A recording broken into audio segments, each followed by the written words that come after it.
I realize that I get emotional when it comes to thinking about love and finding the right person, but that's the point. The point is, it's a hunger I have. I hunger for love. And I've tasted love, and I know what love is. So that's why I want to feel it again. I want to feel it, I want to taste it, I want to touch it again. That's why I'm pursuing of love, because when you surrender yourself to love, anything is possible. And I mean anything. The improbable, the unimaginable, the unfathomable can occur. So that's the whole point why love is the answer to everything. Once you let love into your heart, and if it leaves you, it's painful. But then you go longing for it because your heart has now expanded to the point of love. And once your heart expands to the point of love, it feels empty without it. And that's what my heart does feel. Now, especially now, because I'm realizing now that if my message is not vibrating with the people I'm talking to, then it's not meant for them. And that's the saddest part.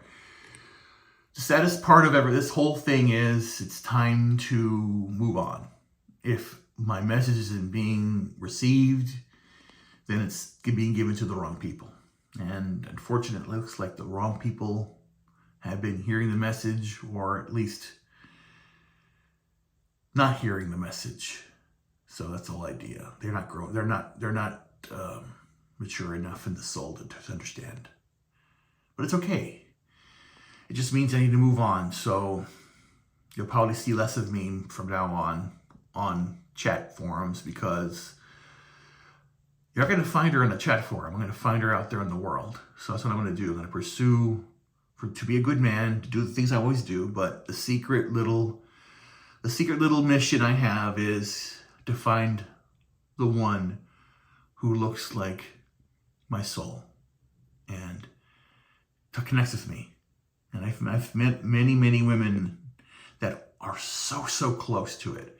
It's so close. They're just the tip of the tongue. They're just like so close to getting to that point, and then they don't. Or in some cases, they already have boyfriends or commitments, and then they feel sad that they're not with me, and I feel sad that they're not with me either, but I'm happy that they're in love.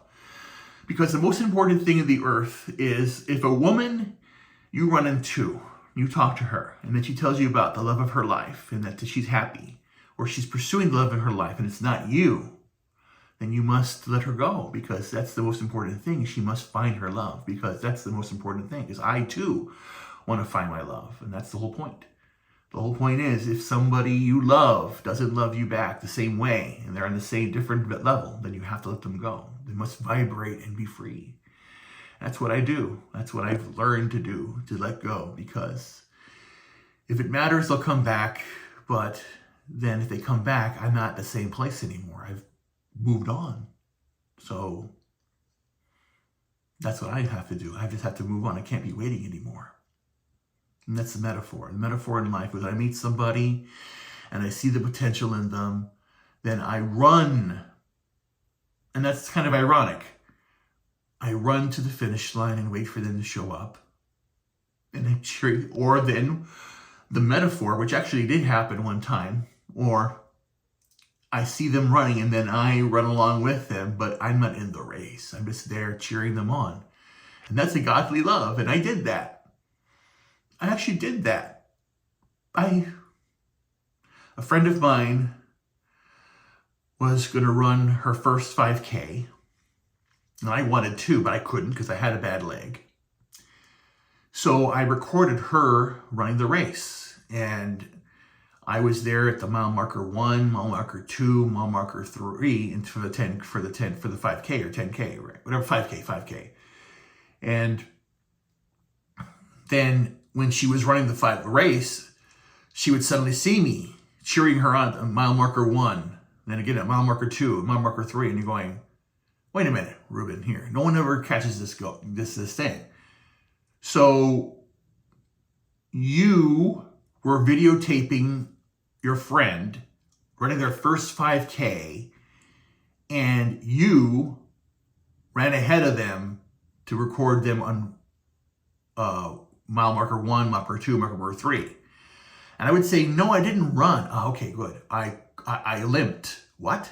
Yes, I limped. I had a bad leg. I couldn't run. So I limped to the mile marker 1, mile marker 2, mile marker 3. And they're going, what do you mean you limped? What do you mean? You mean you're running faster than, what the? Well, my friends, when I got there, I mapped out and looked at the God view of what the map was.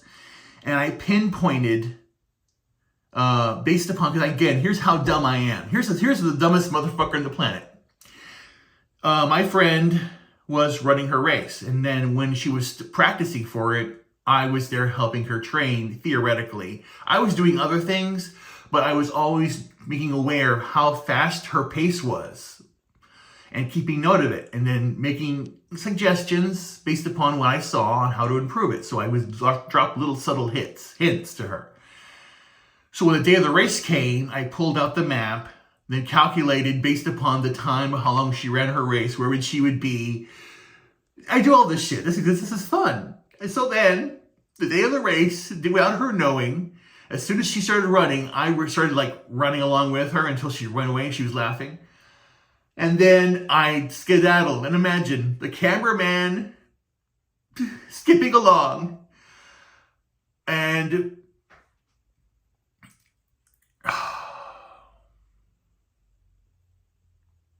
then to see her face at mile marker 1 was like happy. She saw me there. Then at marker 2, she was puzzled, perplexed. And marker 3, going, what the hell's going on here? And at the finish line, I showed up too. So it's like, what the hell are you doing? I figured out a way to be right there to cheer her on her race. That was what and that right there is when I felt love and happiness. 13 years later, it's gone. But at least I have that memory of that moment that I did something for love because someone needed to have someone there to cheer them on. And that's what I want. I want someone to cheer me on too. But when no one does, I'm out there and I hear laughter, I hear mockery. It hurts, but it makes me believe in more that I'm doing the right thing. And that's what I'm going to do. Continue to believe in myself, and I'm going to keep on going because that's what I need to do. So you have a great day, and we'll talk to you all later. Bye.